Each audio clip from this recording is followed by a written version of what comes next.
Personally पसंद नहीं आए हैं इस बुक में। लैंड पेज हमें मिल रहा है अवेलेबल, जो मैंने बहुत मिस करा। क्वेश्चन में एरर है, बट आई अप्रिशिएट। टॉपिक्स के फाउंडर कौन से हैं? Hello everyone, my name is Vanshika and welcome to my channel. और इस वीडियो में as you have seen in the title, हम एक बुक रिव्यू करने वाले हैं, that is the special educator handbook. So this book is specially designed for PRT and TGT special education paper के लिए, DSSS KVS सभी exams के लिए ये बुक है। And this is written by Deepak sir. So Deepak sir ने बहुत मेहनत करी है। मैंने ये बुक ली है अभी, सो हम देखते हैं कि इस बुक में क्या चीज़ें मुझे अच्छी लगी, क्या चीज़ें नहीं लगी। Is it a thumbs up for me और it is not? So let's get into the video and see how it is. तो सबसे पहले हम देखेंगे कि बुक का स्ट्रक्चर कैसा है अंदर से। तो बुक अगर मैं खोलूँगी तो सबसे पहले आता है इंडेक्स। तो इंडेक्स में गिवन है हमारी 5 यूनिट्स, 5 यूनिट्स हमारी टोटली गिवन है। और यूनिट 1 इज़ इंक्लूसिव एजुकेशन। फिर जैसे कि हमारे 3 चैप्टर्स आते हैं, उसके बाद हर चैप्टर में 30 मार्क्स के MCQ गिवन है उस चैप्टर से रिलेटेड। देन जब वो यूनिट ख़त्म होती है तो एक यूनिट टेस्ट है उसका 100 मार्क्स का। ऐसे ही हर यूनिट में गिवन है inclusive education, hearing impairment, visual impairment, locomotor और movement related disorders, inclusion, rehabilitation and evidence based practice. ये 5 यूनिट्स को यहाँ पे कवर करा गया है। और जैसे यूनिट ख़त्म होती हैं पाँचों, उसके बाद एक 500 मार्क्स के प्रैक्टिस सेट गिवन है। तो वो जो 5 सेट्स हैं वो पूरे सिलेबस के हैं, इनके नहीं हैं, वो आपको लास्ट में करने पड़ेंगे जब आप तीनों पार्ट्स ख़त्म करते हैं, क्योंकि पार्ट 1 है। और मेरे पास जो बुक है that is in the English medium. इसकी एक हिंदी मीडियम भी अवेलेबल है, मतलब बाइलिंगुअल भी अवेलेबल है। इसमें हिंदी मीडियम में लिखा हुआ है और ब्रैकेट में आपको इंग्लिश में उसकी मीनिंग मिल जाएगी। तो अगर आप एक हिंदी मीडियम या बाइलिंगुअल यूज़र हो तो आप डेफिनेटली उस बुक को कंसिडर करना। मेरे लिए वाली बुक काफ़ी बेनिफिशियल है। तो मैंने ये बुक की 2 यूनिट्स कंप्लीट कर ली हैं। मैं बता पाऊँगी आपको कि बुक मुझे और कैसी लगी। अब आते हैं चैप्टर वाइज। लाइक फर्स्ट मेरा है history of inclusive special education. आपको एक चैप्टर का एग्जांपल देके बता देती हूँ। जैसे एक चैप्टर है, तो जो उसका फॉन्ट है काफ़ी अच्छा है, ईजी टू अंडरस्टैंड, और लैंग्वेज भी काफ़ी ईजी है, not difficult at all. The thing is, यहाँ पे क्या है, एक मार्जिन गिवन है। मार्जिन के बाद यहाँ पे क्या लिखी हुई है, एक हेडिंग, और यहाँ पे कंटेंट है उसका। तो एक काफ़ी हमें एम्पल अमाउंट ऑफ स्पेस मिल जाता है लिखने के लिए। कुछ अगर यहाँ पे मिस आउट है तो हम अपने नोट्स यहाँ पे ऐसे बना सकते हैं। तो जो चीज़ मुझे अच्छी लगी है, ऑल्सो कुछ जैसे चैप्टर ख़त्म हो रहा है तो यहाँ पे स्पेस है, हम उसके अपने खुद के नोट्स बना सकते हैं, या फिर कहीं कहीं ना एक अपना पूरा एक ब्लैंक पेज हमें मिल रहा है अवेलेबल। तो यहाँ पे मैंने इसे नोट्स बनाने के लिए यूज़ करा है, आप भी ऐसे यूज़ कर सकते हैं। बहुत सारी जगह मैंने देखा कि यहाँ पे ना एक ब्लैंक पेज हमें मिल जाता है, you can see it here as well. तो इसमें वे में अच्छी है, नोट्स बना सकते हैं हम इसके लिए इसमें। अब आ जाते हैं MCQ कि MCQ किस लेवल के हैं, क्या ये अच्छे हैं नहीं हैं। तो आई वुड से जो MCQ जब मैंने सॉल्व कर रही थी तो मैंने देखा कि जो MCQ है उनका लेवल जो है वो काफ़ी अच्छा है, क्योंकि उसमें ईजी क्वेश्चंस भी थे, मीडियम भी थे, डिफ़िकल्ट क्वेश्चंस भी थे उसमें। तो हाँ, ऐसा हुआ था बहुत बार कि मैं अटक गई किसी क्वेश्चन में, नहीं समझ आ रहा, या मुझे लग रहा था कि इस क्वेश्चन में एरर है, बट जब मैंने सर की एक्सप्लेनेशन वीडियो देखी तो मुझे समझ आया अच्छा मेरी गलती थी। सो क्या इस बुक में कोई एरर्स हैं? तो अभी तक तो मुझे कोई ऐसा एरर मिला नहीं है किसी भी चीज़ में, जितना मैंने कर लिया है। तो एरर्स तो नहीं मिले अभी तक, which is a good thing. Also अब कंटेंट की बात करते हैं कि कंटेंट कैसा है इस बुक का। सो आई वुड से कंटेंट बहुत ही अमेजिंग है।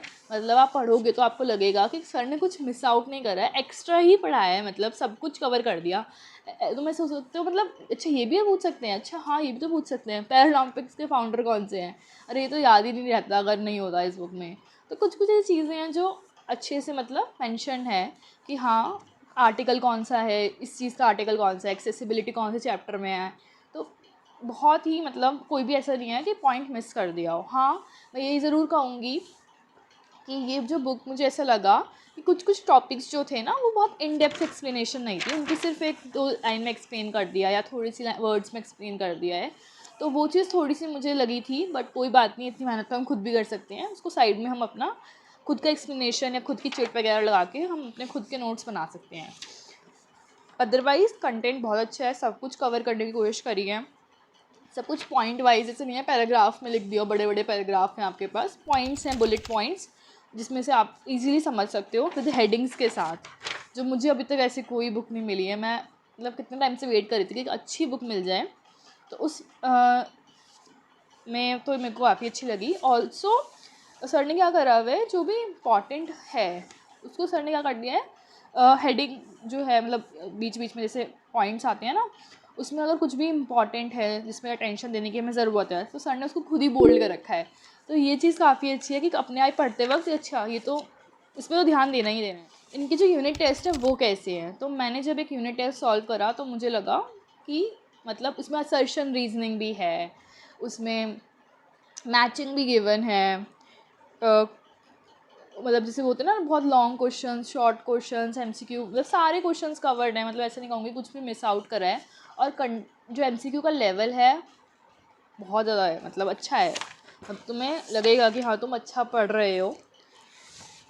थोड़े ट्रिकी क्वेश्चंस भी आएंगे जैसे तुम्हारा लगेगा कि हाँ तुम मतलब राइट डायरेक्शन में ही हो प्रिपरेशन। एक और चीज़ जो मुझे अच्छी लगी, मुझे याद आ गई है, दैट इज़ आंसर की। तो जो भी एमसीक्यू हम करते हैं तो मोस्टली पहले मेरे पास एक बुक थी, तो उसमें आंसर की जो थी ना वो नीचे ही थी, क्वेश्चंस के नीचे ही, तो मैं सॉल्व करती थी, मुझे गलती से आंसर दिख जाता था, तो वो मेरा ना मैनिपुलेट करता था आंसर्स एमसीक्यू में। तो इसमें ये चीज़ सर ने रिजॉल्व कर दी है, जो आंसर की है वो बिल्कुल लास्ट में गिवन है, वो बुक ख़त्म होने के बिल्कुल लास्ट में यहाँ पे हमारे आंसर के गिवन है।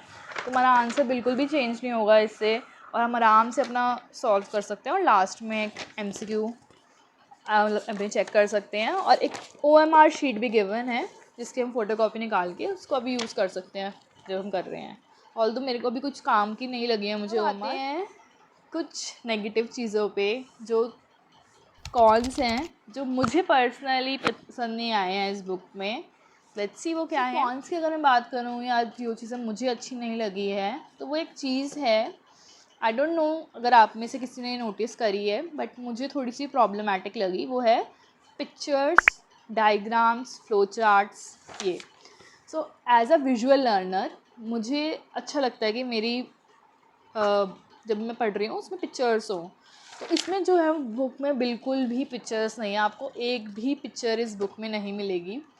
तो जैसे कि हम आते हैं विजुअल इम्पेयरमेंट में, तो हमें होता है ना आई का स्ट्रक्चर देखकर समझना, जैसे मैं समझती हूँ, तो उसमें आई का स्ट्रक्चर मैंने बहुत मिस करा कि आकाश आई का स्ट्रक्चर होता है, HI में ईयर का स्ट्रक्चर होता, तो या फिर कुछ छोटे छोटे से डायग्राम्स या फ्लो चार्ट्स होते हैं। ऑल्दो सर ने न्यूमोनिक्स ऐड करे हुए हैं, मैंने देखा है न्यूमोनिक्स का यूज़ है विच आई अप्रिशिएट, बट अगर पिक्चर्स होते तो वो मेरे काम के होते, मतलब मेरे को अच्छा लगता, पढ़ने में भी मज़ा आता। सो कॉन्स की अगर मैं बात करूँ या जो चीज़ें मुझे अच्छी नहीं लगी है, तो वो एक चीज़ है, आई डोंट नो अगर आप में से किसी ने नोटिस करी है, बट मुझे थोड़ी सी प्रॉब्लमैटिक लगी, वो है पिक्चर्स, डायग्राम्स, फ्लो चार्ट्स, ये।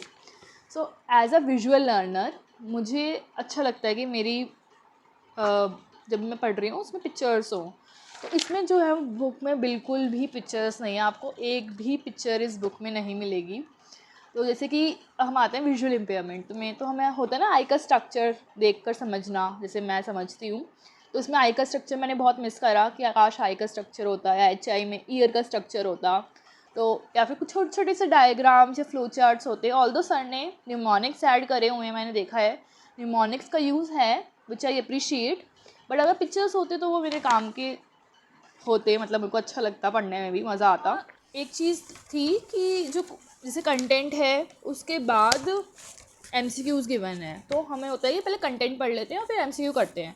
जब मैं MCQ कर रही थी तो अब रियलाइज़ कि कुछ MCQs जो हैं बस कंटेंट में नहीं गिवन, तो वो कुछ एडिशनल MCQs है उस चैप्टर उस टॉपिक की, बट वो पहले उसका मेरे को एक रिविज़न नहीं मिल पाया, तो वो मेरे लिए थोड़ा न्यू हो गया जब मैं क्वेश्चंस कर रही थी, तो वो ये चीज़ मेरे को थोड़ी सी प्रॉब्लमैटिक लगी कि अगर उसका एक छोटा सा एक्सप्लेनेशन नीचे गिवन होता तो वो बेटर होता, या फिर उसका नोट्स में ही एक पॉइंट मेंशन होता तो वो हेल्पफुल रहता। तो ये चीज़ थोड़ी सी मेरे को प्रॉब्लम क्रिएट करी जिसने मुझे, बाकी ठीक है कोई बात। लास्ट क्वेश्चन जो आपके दिमाग मन में आ रहा होगा कि आपको ये परचेज़ करनी चाहिए या नहीं करनी चाहिए है, ऑल्दो आपने अपना डिसीजन बना लिया होगा इस वीडियो को देखकर कि बुक को आपको कैसी लगी है, मुझे पर्सनली कैसी लगी और मैं क्या पार्ट 2 लूँगी या नहीं लूँगी, या पार्ट 3 लूँगी या नहीं लूँगी। सो आई वुड से कि मुझे ये बुक पर्सनली काफ़ी अच्छी लगी। मतलब ऐसी मैंने अभी तक कोई बुक मेरे पास तो नहीं आई है। Definitely I will purchase the second part. I would suggest कि आप भी इस बुक को एक बार ट्राई करो और मुझे कमेंट्स में बताना कि आपको ये बुक कैसी लगी और आपके क्या ओपिनियंस हैं, क्या मेरे मतलब डिफरेंट हैं। तो I would definitely love to know about it. I hope मैंने आपके सारे डाउट्स जो है वो क्लियर कर दिए हों। अगर आपके कुछ भी डाउट हैं please let me know in the comments below and see you in the next video. Till then bye bye, see you, thank you for watching.